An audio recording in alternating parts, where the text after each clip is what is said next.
It is 6 a.m. and right now on Denver7 News. The fire's right there. We're in it. Caught in the middle of the destructive Calwood fire. Oh my God. New video shows the tense moments families left everything behind to save themselves. New overnight, closures are now in place at national forests for the fires burning across our state. I'm Eric Lou for the Forest Service, very serious about these closures.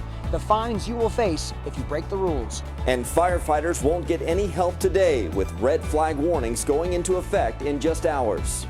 And fire crews doing everything they can to protect lives and homes right now. Wind gusts already picking up at the higher elevations, though. Good Wednesday morning to you. I'm Brian Sanders. And I'm Molly Hendrickson. We want to get straight out to Denver7's Katie LaSalle. Katie, red flag warnings in effect this afternoon. Yes, starting at 12 o'clock through at least 8 tomorrow morning. We'll really see the winds kick up. Really terrible conditions for those firefighters battling multiple wildfires in our state right now. A little relief, though, is on the way for the end of the week. Our next cold front is set to roll in on Thursday, and some much needed rain and even snow likely looks like by the end of the weekend. Outside this morning in Denver, we're at 40 degrees under a partly cloudy sky. We'll see a mix of sun and clouds. Dry conditions today. Winds relatively calm across the eastern plains, but again, that red flag warning will be in effect starting at lunchtime. Temperatures will be the warmest that we'll see for the rest of the week. This afternoon, our highs will reach the 70s, but in the meantime, this morning, do expect some areas of smoke downwind of those fires. 53 by 9, 65 by 11, and a high of 73 in Denver this afternoon. And we can start to see traffic building up around Metro Denver. It's not too bad here at I-25 as you go into the city. There's I-70 cutting across I-25. This is the northbound, southbound side there, and it looks pretty standard for us this morning. What doesn't look so good is the drive to the airport this morning. Take a look at the map. We have huge delays right now past E-470 trying to get over to DIA, and that for road work that continues right now. They were supposed to wrap up by 4 o'clock. Obviously, that hasn't happened yet, and we have about a 20-minute delay trying to get to the terminals because of that road construction. I'll let you know exactly when that does get picked up. But the rest of the drive looks okay. We're getting busier in some of the usual spots for us. We also have some railroad work, emergency work that's happening today on 104th Avenue, right there in Commerce City near Highway 85. I'll have the full details of what's going on coming up in just a few minutes. All right, thank you, Jason. Terrifying new video this morning shows the moment two 16-year-olds got caught in the middle of the Calwood fire in Boulder County. The fire's right there. We're in it. Oh my God. It just makes you hold your breath for them. 16-year-old Shiloh and his twin brother Luca Churchill were trying to help their dad evacuate their home near Mountain Ridge Road. Unfortunately, their home was consumed by the flames, but thankfully they were able to get out safely and not a moment too soon. The Calwood fire is just one of 4 fires we are closely monitoring today with those red flag conditions. Fire bosses say progress has been made on the Cameron Peak fire up in Larimer County, but conditions are concerning in Boulder County for the Calwood and Left Hand Canyon fires. And in Grand County out to the west, new evacuations are in place for the East Troublesome fire. And all of those fires have closed National Forest Service lands from Jefferson County all the way up to the Wyoming border. Denver7's Eric Luford joins us near the Calwood fire evacuation zone. And Eric, these are in effect until further notice.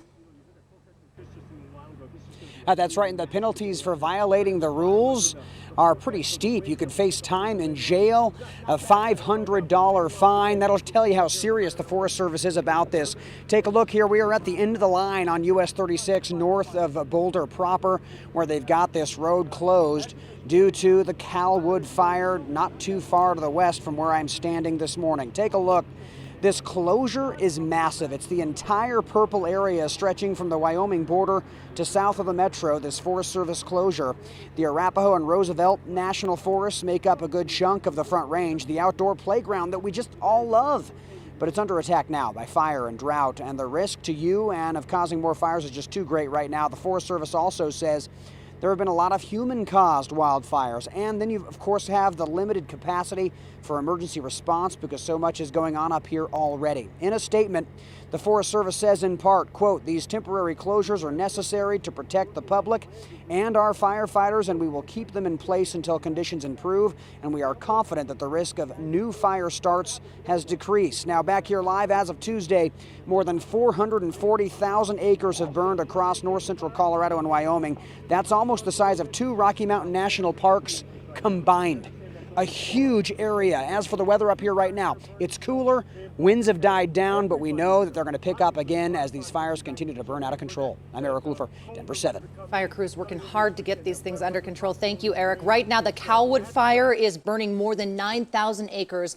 It is only 17% contained. Fire crews say they're staging near containment lines to prevent further spreading. They say they're closely watching the north and west sides. The east side is in good shape.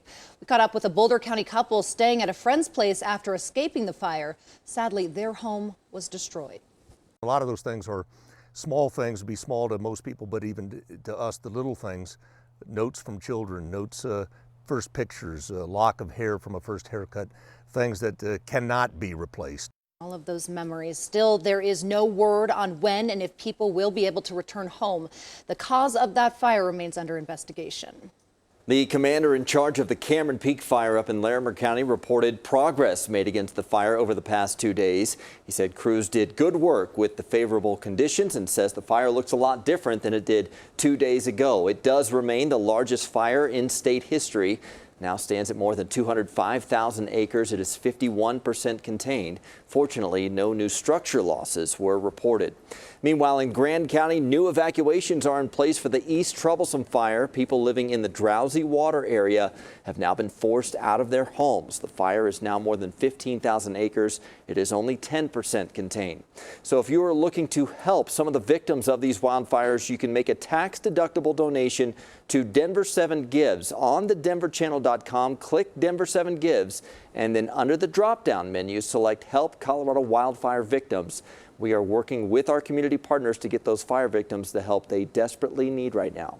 Colorado is now classified in the red zone by the White House Coronavirus Task Force. It's because of our rising COVID-19 numbers. Another 1,200 new cases were reported yesterday. Hospitalizations continue to rise as well. There are more than 500 hospital beds in use by people who have COVID or are suspected to have it. Our state's hospital bed capacity is around 12,000. Governor Polis is stressing the need for proper mask wearing and social distancing in our state due to those numbers. Right now, no new restrictions are going into place, but Tri-County Health extended its mask order for Adams, Arapahoe, and Douglas counties.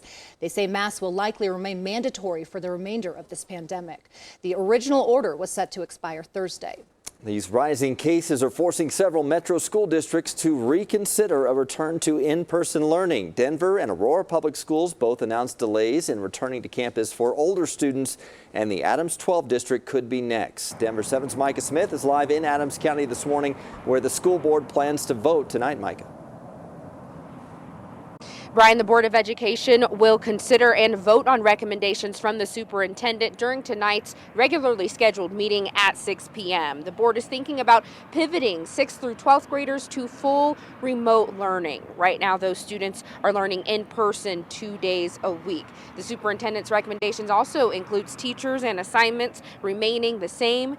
Kindergarten through 5th grade students would continue learning in person 5 days a week, and in-person learning would also continue for students with disabilities, advanced learning plans, and English language learners. The recommendation to transition to remote learning for middle and high schoolers comes after consulting with local health officials who say COVID-19 positivity rates are extremely high right now. According to the Tri-County Health Department, they've witnessed a continuous and gradual increase in cases over the past 5 weeks. If this transition to remote learning for 6th through 12th graders is approved, it could start as early as Thursday, and it would last through the end of this fall semester.